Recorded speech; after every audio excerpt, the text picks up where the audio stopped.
Sveiki visi, aš esu Simonas Bendžius iš Fizinių ir technologijos mokslų centro arba FTMC ir čia tinklalaidė Tai ką jūs ten darot. Kaip galbūt jau žinote tie, kas ne pirmą kartą mūsų žiūri ar mūsų klausosi, mūsų mokslininkai daro tikrai daug įdomių dalykų ir viena iš tų sričių svarbių mums visiems yra prisidėjimas prie sveikatos ir medicinos inovacijų, kad mes jaustumėmės geriau, kad užkirstume kelią įvairioms lygoms ir apie tai mes šiandien ir pakalbėsim. O mano pašnekovė šiandien yra FTMC nanotechnologijų skyriaus vyriausiai mokslo darbuotoja ir dabar išvardinsiu, kokius apdovanojimus yra pelniusi. Tai 2022 metų tarptautinių kylančių talentų apdovanojimo laureatė, metų europietė, metų moteris Ieva Plikusienė. Sveiki. Labą dieną.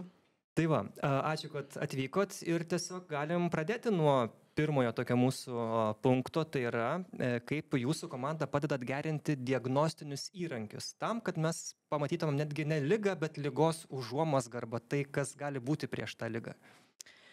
Na, iš tikrųjų, mūsų turbūt pirmiausiai tos komandos išskirtinumas yra tai, kad tarp mūsų dirba įvairių sričių specialistai. Tai labai tokia tarpdisciplininė komanda, dirba ir chemikai, ir fizikai, ir biochemikai, ir biologai, ir žmonės, kurie išmano medicinos tam tikras sritis. Tam, kad mes pirmiausia galėtumėm išsigryninti problemas, kurios yra aktualios ir ieškoti tam sprendimo būdų. Ir iš ties, kaip jūs teisingai ir pastebėjot, ką mes nuolat darom, tai stengiamės ieškoti būdų, kaip sukurti, pagerinti diagnostinius įrankius tam, kad galėtumėm nustatyti kažkokias tai ligas arba tam tikrus biologinius žymenis prieš prasidedant ligai, nes gali būti ir tokių atvejų. Ir, kadangi nuolat atsiranda įvairių tokių svarbių dalykų, kurios reikia tirti ir nustatyti, tai pavyzdžiui, paskutiniu metu labai stipriai didėja atsparumas antibiotikams pasaulyje, todėl reikia nuolat tobulinti ir tam tikrus įrankius diagnostinius, kad sužinoti, pavyzdžiui, kokiam antibiotikui bakterija tampa atspari, tam, kad galima būtų sukurti tikslinius vaistus, tikslinės vaistų dozes pacientams ir tokiu būdu juos pagydyti, nes tai tampa labai aktualia problema, kadangi daug žmonių miršta būtent dėl to, kad įgyja atsparumą antibiotikams.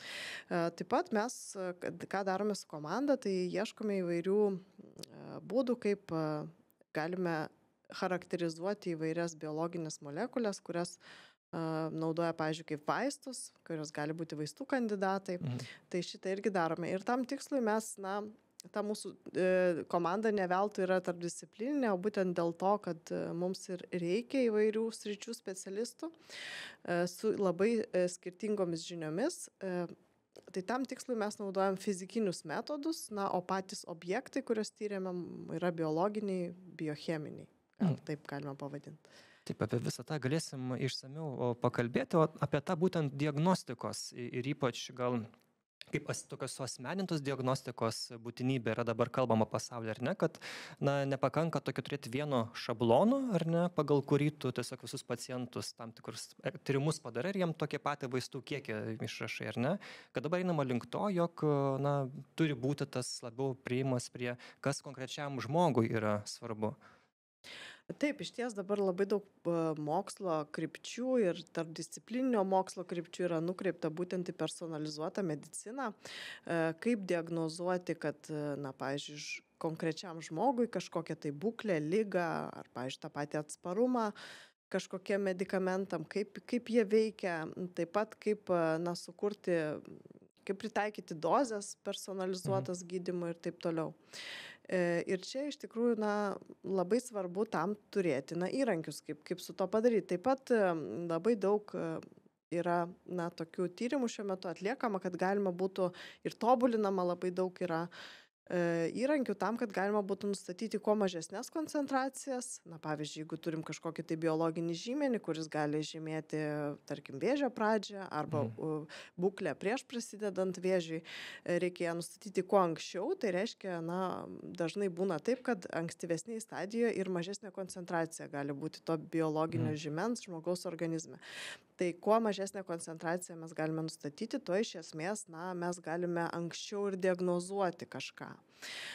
Taip pat yra labai daug mokslo, biologinių jutiklių, biosensorių mokslo nukreipta būtent tam, kad kurti neinvazinius biosensorius, kad galima būtų nustatyti, pavyzdžiui, iškvėpto oro, iš seilių, iš žmogaus prakaito tam tikrus dalykus, juos išmatuoti ir, tada pasakyti, sekti reiškia žmogaus būklę, sveikatą, tam tikrus parametrus organizme ir žinoti, ką su to daryti. Kalbant apie atsparumą antibiotikams, tai čia yra kartu dirbama su Vilniaus universiteto gyvybės mokslų centru, ar ne? Ir koks tas jūsų tas darbas yra konkrečiai, ar ne? Kokios tos užduotis, kurias kasdien bando atvykdyti? Taip, mes iš ties labai daug bendradarbiaujam su kolegomis iš gyvybės mokslų centro ir būtent dirbantis šiais tyrimais susijusiais su atsparumo antibiotikais, tai mūsų kolegos jie kuria antikūnus, kurie gali būti panaudoti būtent tam, kad nustatyti tam tikrą biologinį žymenį, kai bakterija tampa atspari antibiotikams ir jie turi didžiulę patirtį, kuria didžiulės bibliotekas tų antikūnų ir mūsų darbas yra juos charakterizuoti, pasakyti, kurie iš jų, pavyzdžiui, geriausiai tinka biosensoriam, kurie yra labiausiai giminingi baltymai, tai reiškia, kad kuo labiau, pavyzdžiui, antikūnas giminingas tam baltymui, prie kurio jisai jungiasi, tuo bus stipresnė sąveika, tuo galima didesnį jautrumą pasiekti tokius antikūnus naudojant biologinėse jutikliuose, tuo galima nustatyti taip pat ir mažesnės koncentracijas. Tai idėja turbūt tokia, kad, vėlgi tada tam tikrą kažkokį tai vaistą arba tokį tai įrankį turėti, ar ne, tam, kad būtų galima kažkaip, kad tie antibiotikai jie suveiktų labiau. Taip, iš ties, čia, kaip minėjau, tai dabar pasauliniu mastu labai yra tokia svarbi problema ir tikrai mūsų kolegos jie labai svariai prisideda, nes čia jų ir tokia pirminė idėja buvo, kad jie į mus kreipėsi, kad mes padėtumėm būtent charakterizuoti jų kūriamus tos produktus, antikūnus ir jie moka padaryti įvairių ilgių, dydžių. Tai mūsų darbas yra pasakyti, kurie geriausiai galbūt tiktų, arba gal keli tinka, gal vienas, tai mes tokius tyrimus ir atliekam, reiškia, ieškom tų, kurie geriausiai galėtų tikti, nustatyti būtent tą biožymenį, kuris parodo atsparumą antibiotikam, nes kuriant biologinius jutiklius jų būna irgi labai įvairių formatų ir vieni, pavyzdžiui, antikūnai gali būti tinkami tam tikriam formatam, kur reikia papildomai žymėti molekulės kažkokiais dažais, tam, kad matyti, kaip jos fluorescuoja, paprastai tariant šviečia, arba keičia spalvą, kurią mes galime identifikuoti plika akimi. Bet būna ir tokių, kur netinka tokie formatai ir tai vadinami tiesioginio nustatymo formatai, kai jau dvi molekulės susijungia viena su kita ir reikia tą procesą išmatuoti. Tai iš tiesų, ką mes galime atlikti savo laboratorijoje, mes galime išmatuoti tokius procesus, apskaičiuoti tam tikrus parametrus ir pasakyti, kuri iš tų biologinių molekulių gal geriau tiktų, jeigu norėtumėm gaminti diagnostinį įrankį. O kaip tas darbas vyksta laboratorijoje jūsų? Gal kažkaip vaizdžiai papasakoti, suprantu, kad čia yra aukštoji fizika, aukštasis mokslas, bet su kuo mes palyginti galėtumėm arba įsivaizduoti, ar ne? Kokia ta aparatūra ir kaip ten vyksta dalykai?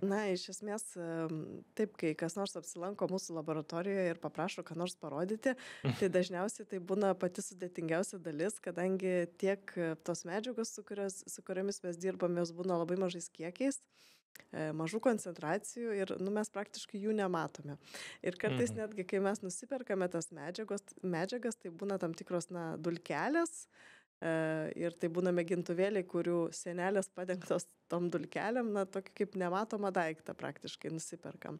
Ir mūsų darbas iš esmės yra panaudoti tam tikrus fizikinius reiškinius ir fizikinius metodus tam, kad mes galėtumėm pamatyti tos nematomus plika akimi procesus nanometrų lygmenyje. Nanometras tai yra 10-9 metro, labai labai labai mažai. Čia labai. Taip, ir tokius procesus, kaip dvi molekulės viena su kita jungiasi realiu laiku, mes galime imituoti naudojant biologinių tų jutiklių paviršius. Tai čia irgi labai svarbus yra ir chemikų darbas, kadangi reikia specialiai paruošti paviršius tam, kad vienas molekulės prie jų pritvirtinti, o kitas nustatinėti iš skysčių. Ir tam tikslui mes naudojame paviršinės bangas. elektromagnetinės, taip pat naudojame ir mechaninės bangas. Tai mechaninės bangos yra panašios, kaip pavyzdžiui, galime įsivaizduoti stygą, virpinam stygą ir garso bangos yra mechaninės. O elektromagnetinės bangos tai yra šviesa. Ir, naudojant vėlgi tam tikrus fizikinius reiškinius ir tam tikrus fizikinius principus, galima tas bangas sustiprinti, sukoncentruoti į vieną vietą, čia taip labai paprastai kalbant. Tai taip ir reikia kalbėti.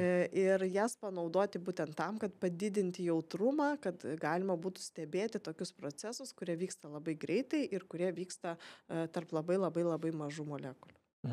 Tai tada, kai tie vyks kažkokie procesai, kai tos molekulės jungiasi, tada tos bangos sureaguoja, ar ne?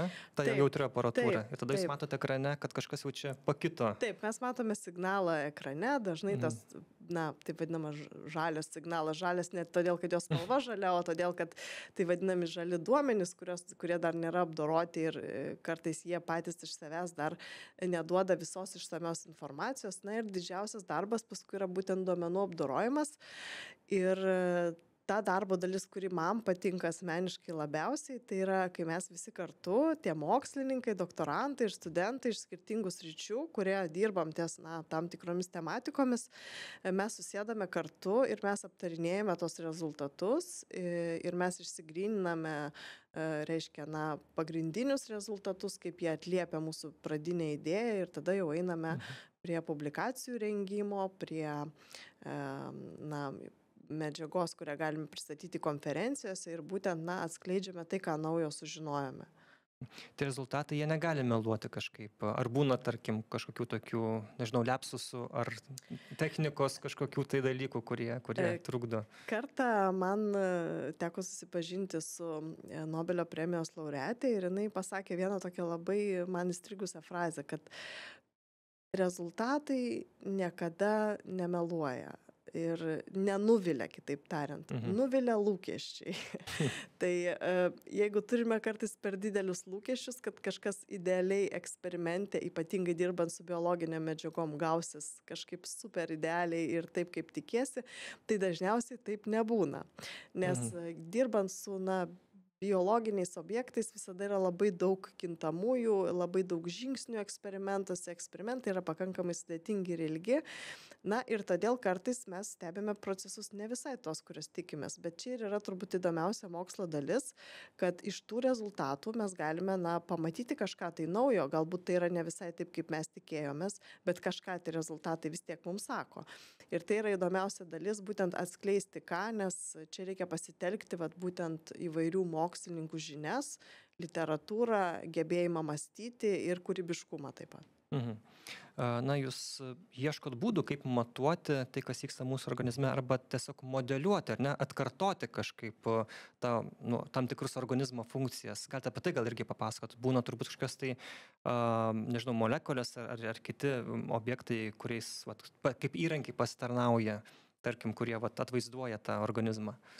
Taip, iš ties, tai, ką mes darome savo laboratorijoje, yra viena iš dalių tų eksperimentų, kai mes dirbame su biologiniais objektais, yra tai, kad mes, kaip vyksta kažkokie procesai mūsų organizme, jos įtakoja labai daug pašalinių dalykų. Tai ir kitos molekulės esančios organizme, ir kažkokios tai kitos medžiagos, kurios gali būti mūsų mėginiuose. Bet norint ištirti būtent konkrečių dviejų molekulių sąveiką, reikia visus tos pašalinius dalykus eliminuoti. Tai būtent ką mes galime padaryti su to įdirbiu, kurį mes turime, ką mes mokame, mes galime paimti tiesiog dvi tas molekulės, kokios jos yra. Vieną iš jų, paprastai tariant, pritvirtinti tam tikrų būdų prie paviršiaus ir stebėti, kaip jį jungiasi su kita. Tada galime apsukti tą sistemą ir vėl matuoti tą procesą ir žiūrėti, ar jis atsikartoja, ar yra kažkokie skirtumai. Ir labai svarbu, nes kartais būtent tam tikros vienos molekulės, pavyzdžiui, antikūno ar kažkokios tai kitos vaisto kažkokio tai veikimas labai priklauso nuo to, kaip jis jungiasi su tam tikrų receptoriumi, su tam tikrų antikūnų ar su tam tikra vieta, pavyzdžiui, ant ląstelės paviršiaus.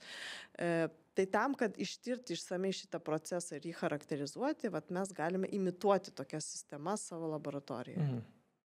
Taip, kitas dalykas, jog jūs su kolegomis padedat charakterizuoti vaistų kandidatus dar prieš klinikinius bandymus. Dabar irgi įdomu, kas tie vaistų kandidatai yra, ar ne, čia susiję kažkaip su rinkimais, ar nesusiję ir kaip tai vyksta. Na, su rinkimais ne visai gal susiję, nes geriau būtų, kad žmonės būtų sveiki ir nereiktų jų gydyti, nereiktų vaistų, taip, bet vis dėlto taip nėra ir to reikia. Ir mūsų darbo tokia specifika yra, kad mūsų naudojami metodai, būtent kurie yra paremti tiek elektromagnetinių bangų veikimu, tiek mechaninių bangų veikimu, jie yra universalūs ir jie gali būti pritaikyti tiek biologiniam medžiagom, kurios yra mūsų organizme, tiek ir biologiniam medžiagom, kurios pateks į mūsų organizmą, pavyzdžiui, kaip vaistai. Kadangi vaistų tyrimai yra be galo brangus, todėl yra labai svarbu atrinkti tam tikrus kandidatus, molekulės kandidatės, kurios galėtų geriausiai veikti žmogaus organizme. Tai tam tikslui dar prieš labai ankstyvoje stadijoje, prieš klinikinius tyrimus yra atliekama daug įvairių laboratorinių tyrimų. Ir čia būtent mes irgi, ką darome, mes galime tokius parametrus išmatuoti ir nustatyti. Kaip minėjau, galime nustatyti molekulių giminingumą, nes, pavyzdžiui, čia galima galbūt palyginti su artimais giminaičiais. Reiškia, kuo labiau mums artimas turbūt giminaitis, kuo labiau mes jį mylim, tuo labiau mums susitikus norisi jį ten apsikabinti, su juo pabendrauti, pabūti. Bet jeigu ten koks labai jau tolimas, kur nelabai norim sveikintis kitoj gatvės pusėje, tai gal tik pasimojuosim ir nueisim. Būna ir su artimais giminaičiais visko. Bet reiškia, kur mes labiau giminingi, ten mes jaučiamės geriau, norim daugiau sąveikauti, kitaip tariant. Taip. Tai čia kažkas irgi yra panašaus, tokios sąveikos vyksta ir tarp molekulių. Kuo labiau molekulės yra giminingos viena kitai, tuo labiau tikėtina, kad vaistas, pavyzdžiui, efektyviau suveiks, ilgiau išsilaikys organizme, galbūt reikės tada mažesnių dozių, patirti mažesnį šalutinį poveikį. O jeigu taip nėra, tai tada reikės žmogui dažnai duoti vaistų, jis turės patirti šalutinį poveikį, galbūt dėl vaistų vartojimo, dėl pačių ten, pavyzdžiui, kur reikia leisti vaistą į veną, tarkim, durti veną, tai vėl, žmogus patiria tokių neigiamų šalutinių poveikių. Tai atrenkant kandidatus į vaistus galima, sumažinti tokių bandymų skaičių iki tų, kurie yra svarbiausi ir naudoti tos, kurie galbūt geriausiai tiktų. Ar jūs kažkaip jūsų komandai jau, nežinau, esat kažką konkretaus, gal, nežinau, jeigu galima viešinti, nežinau, kokių sričių tie vaistai yra, kur tuos kandidatus tyrinėjat? Tai mes bendradarbiaujam vėlgi daug šitoje srityje. Vienas iš tokių darbų, kurį esam darę irgi su Gyvybės mokslų centro mokslininkais, tai yra granuliocitų kolonijas stimuliuojantį faktorių tyrinėjom. Tai yra tam tikras vaistas.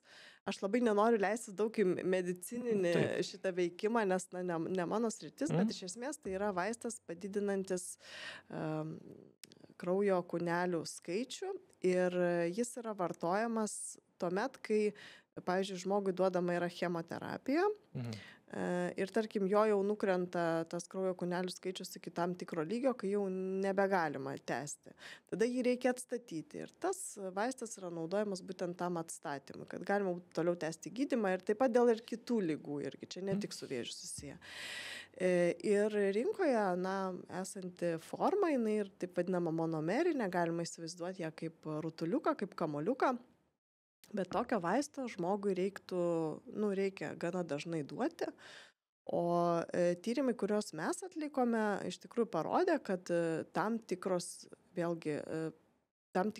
sukurti vaistai, kur galima tos kelis rutuliukus įvairiais linkeriai, tai vadinami tokie jungtukai, įvairiais jungtukais sujungti, jie galėtų veikti efektyviau. Žmogus, jeigu tokį vaistą vartotų preliminariai, galbūt galėtų rečiau šalutinį poveikį patirti. Pavyzdžiui, vietoj to, kad duoti jam kiekvieną dieną, galbūt užtektų duoti kartą per savaitę.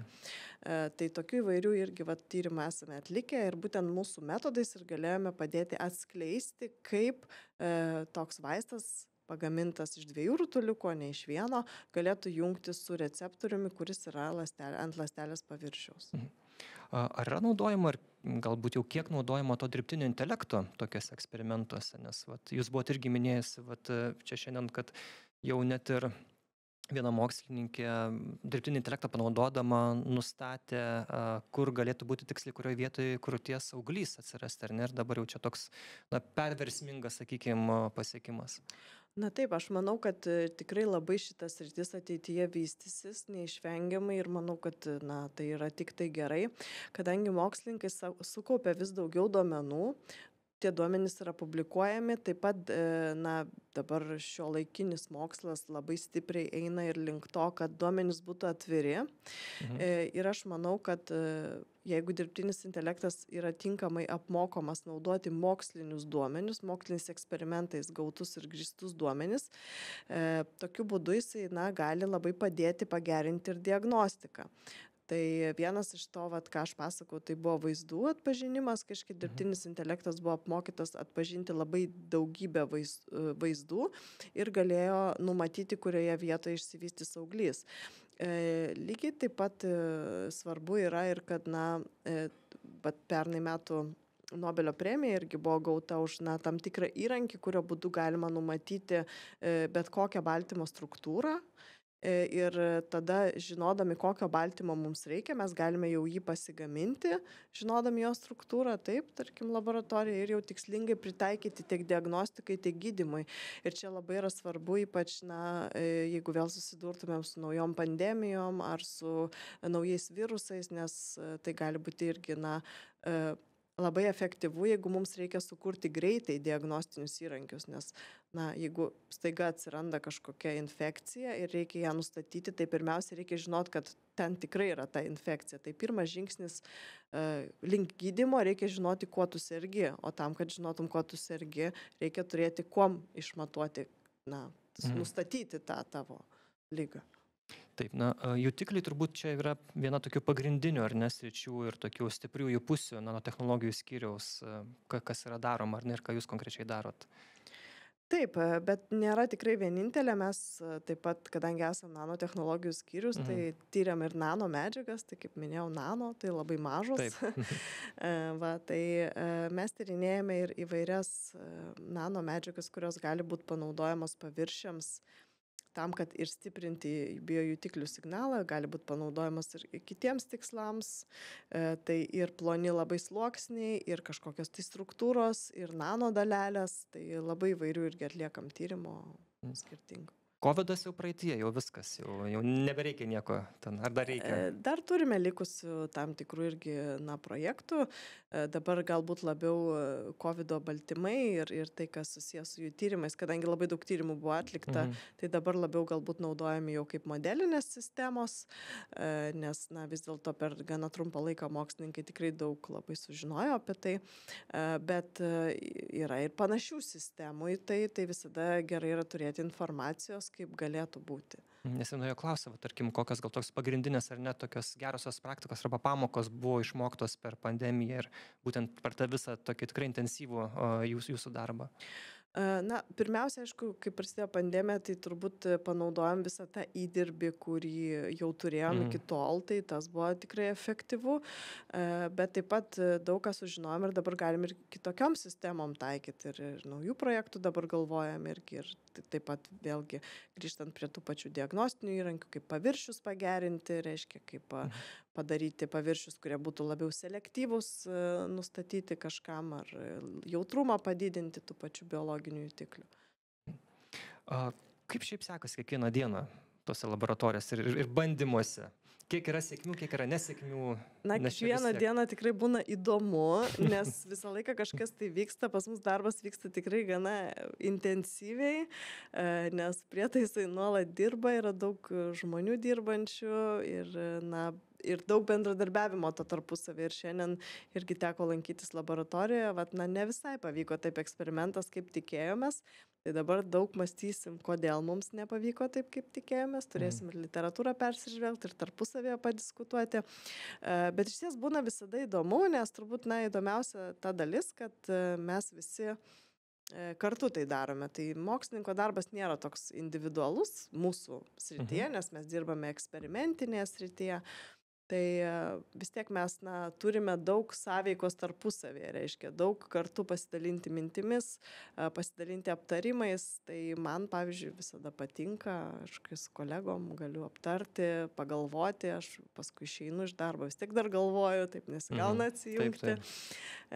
Bet iš ties smagu, nes, dabar kaip tik ruošiamės gegužę vykti į konferencija didžiausia mūsų srityje, biosensorių kongresas bus Lisabonoje, tai kaip tik sisteminom irgi medžiagą, pateikinėjom idėjas ir jau gavom, kad priimti mūsų pranešimai ir mūsų vyks tikrai gana daug, beveik visas skyrius mūsų važiuos.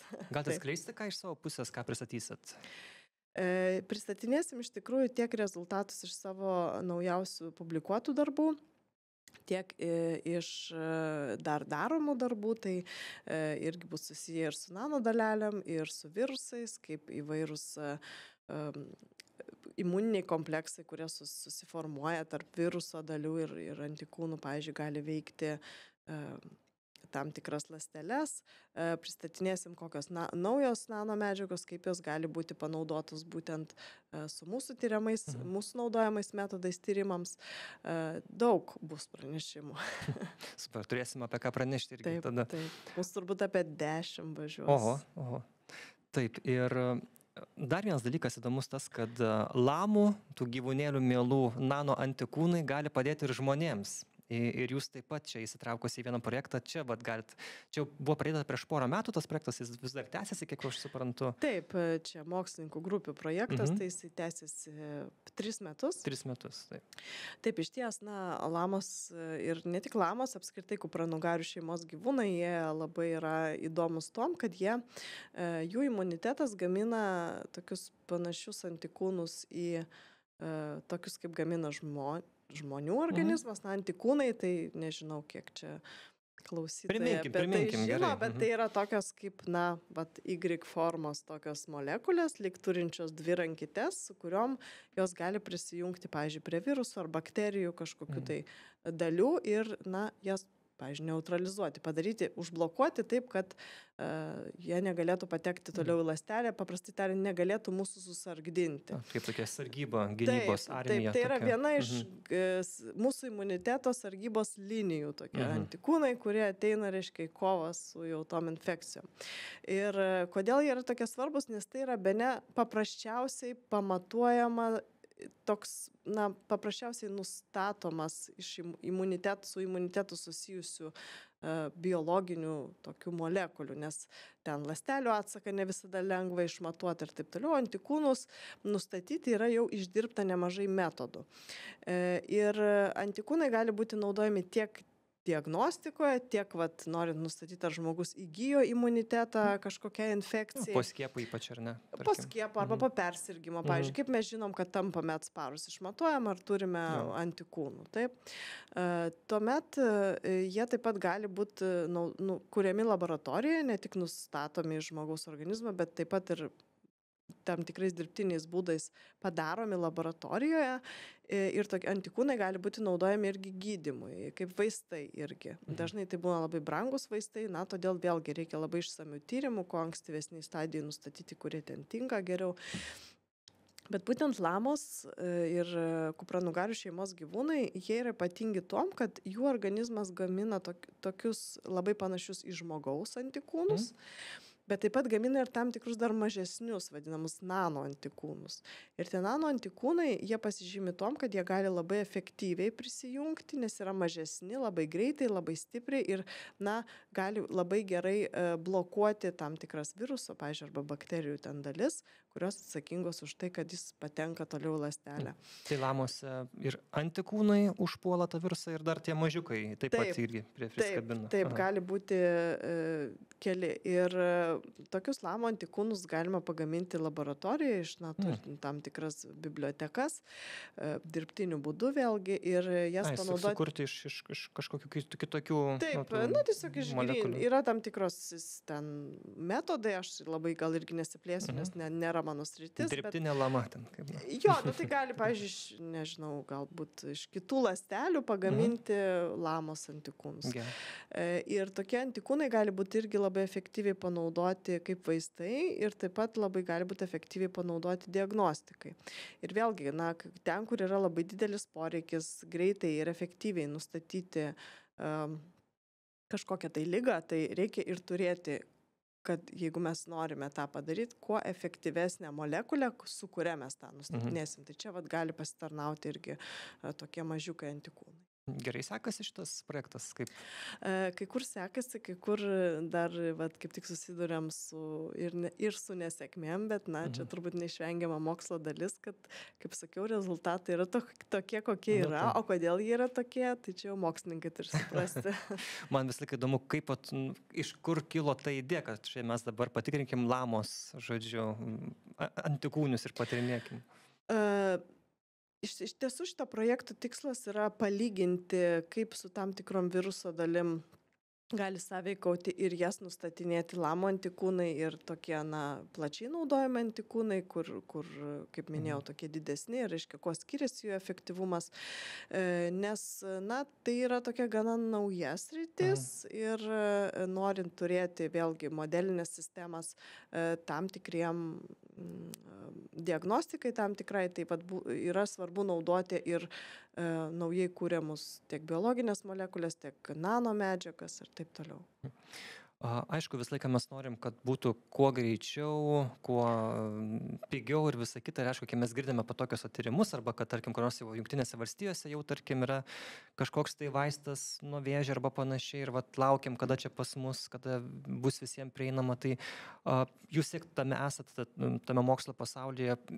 Koks dabar tas sparta nuo idėjos iki įvykdymo, iki tam paprastam žmogui pagalbos, galime sakyti, ar čia greitėja, ar vis tiek jinai turi būti lėtai išlikti dėl tam tikrų taisyklių ir aišku, dėl saugumo viso kito, ar mes kaip žengėme tą naują etapą, kurio mes labai norim, kad štai jau vis greičiau tie vaistai bus išrandami arba tos pagalbinės medicinos priemonės, kad mes anksčiau tas ligas žinotumėm arba kad greičiau pasveiktumėm. Aš manau, kad vis dėlto žengėme mes į priekį ir ypač su dirbtinio intelekto atsiradimu, manau, kad tas tikrai bus dar sparčiau, todėl kad jau mokslininkai daug žinių yra ir sukaupę, bet tikrai dar yra ir ką tobulinti, tikrai labai daug. Ir taip, galbūt norėtumėm, kad kartais būtų greičiau, būtų, kaip sakot, pigiau ir tiktų visiems, bet dažniausiai taip nebūna ir, vis tiek užtrunka ieškoti ir būdų, kaip kažką išmatuoti, ieškoti metodų, sugalvoti, kaip tą padaryti. Kartais mokslo pasaulyje nutinka ir taip, kad būna tam tikros technologijos atrastos galbūt ir seniau, tačiau jos nebūna pritaikytos taip plačiai, o staiga atsiranda kažkokia tai sritis ir jos tampa pritaikomos ir net ne visai pagal planą, taip, net ne visai ten, kur jos buvo kurtos. Ir čia turbūt ir yra žaviausia mokslo dalis, kad ne visada tu gali numatyti, kur ta technologija nuves. Galbūt jinai kartais nuveda visai kitur ir galiu vienu tokiu pasidalinti, kai buvo atrastas aukštatemperatūris superlaidumas ir tuo metu buvo prognozuojama, kad jau čia žmonija yra ant, evoliucijos slenksčio ir netgi Reiganas jis darė spaudos konferenciją, kur pristatė, superlaidumo reiškinį ir kaip čia Amerika priekyje, ir visa žmonija ir dabar jau mes čia po keliasdešimt metų turėsim ir skraidančias mašinas, levituojančias ir viską. Ir matome, kad šiandien vis dėlto taip nenutiko. Tačiau kai toks atradimas buvo padarytas, daug žmonių pradėjo dirbti toje srityje, tobulinti, ieškoti būdų, kaip tą pasiekti. Atsirado tokie, šalutiniai atradimai ir išradimai, kurie netgi dar labiau pasitarnavo žmonėm. Ir vienas iš jų buvo tai, kad buvo labai stipriai ištobulinti magnetai ir tai leido sukurti branduolių magnetinį rezonansą ir labai pagerinti žmonių diagnostiką. Tai, ko iki tol anksčiau neįmanoma buvo diagnozuoti, nustatyti ir pamatyti žmogaus kūne, tapo įmanoma. Tai čia vat, na, toks vienas iš pavyzdžių, kaip kartais mokslas gali nuvesti kažkur tai į šoną ir duoti didžiulę naudą, o ne visai pritaikymą tam, kur jisai buvo kurtas. Ir iki šiol yra ieškoma būdų, ieškoma medžiagų, ieškoma metodų, reiškia, kaip pasiekti tą reiškinį, kad vat, gyventumėm taip, kaip čia buvo prognozuota, bet tikrai kiek patobulėjo diagnostika ir kiek gyvybių išgelbėjo būtent šitą, na, atrasta technologija branduolių magnetinio rezonanso žmonių sveikatai yra turbūt, na, nepalyginama. Na taip, turbūt čia ir pavyzdys tie astrofiziniai tyrimai visokie, ten CERNO eksperimentai, ar ne, mes norim visatos paslaptį suprasti, ar ne, iš kur visata kilo, juodoji materija, kas tai yra, bet irgi viso to, jeigu jie atsiranda, va, CERNO darbo metu internetas, kurį mes dabar visi naudojam ir visi ten panašus geri dalykai. Taip. Ir čia yra turbūt irgi, na, tas mokslo žavesys, kad tos technologijos, kurios ateina į mokslinius tyrimus, na, vėliau jos, pavyzdžiui, atsiranda ir žmonių gyvenime. Tai taip buvo, pavyzdžiui, ir su mikrobangomis, kai jos buvo sukurtos, reiškia, karo metu, bet daugelis iš mūsų tikrai namuose turi ir mikrobangų ten krosnelę. Taip pat, pavyzdžiui, kraujo perpilimas irgi atsirado tuo metu, reiškia, kaip gabenti, kaip perpilti, reiškia, kraują izoliuotai. Tai irgi galima buvo padaryti. Ir, na, daug tokių technologijų, kurios yra kūriamos kažkokiam tikslui, vėliau ateina į žmonių gyvenimą. Ir kartais mes nesusimastome, kad čia iš to mokslo daug atėjo. Kągi, tai ačiū Jums už pokalbį ir linkiu Jums daug atradimų ir sėkmės ir tokių ir tikėtų ir netikėtų džiugių dalykų. FTMC nanotechnologijų skyriaus mokslininkė daktarė Ieva Plikusienė, mano pašnekovė šiandien, Ovidijus Žalys, mūsų nuostabusis vaizdo ir garso operatorius, barbė devindarbė. Aš Simonas Bendžius, ačiū, kad mus žiūrite FTMC YouTube kanale ir be abejo klausotės LRT radiotekoje, ten visos mūsų ankstesnės laidos. Ačiū dar kartą sakau ir iki kitų kartų.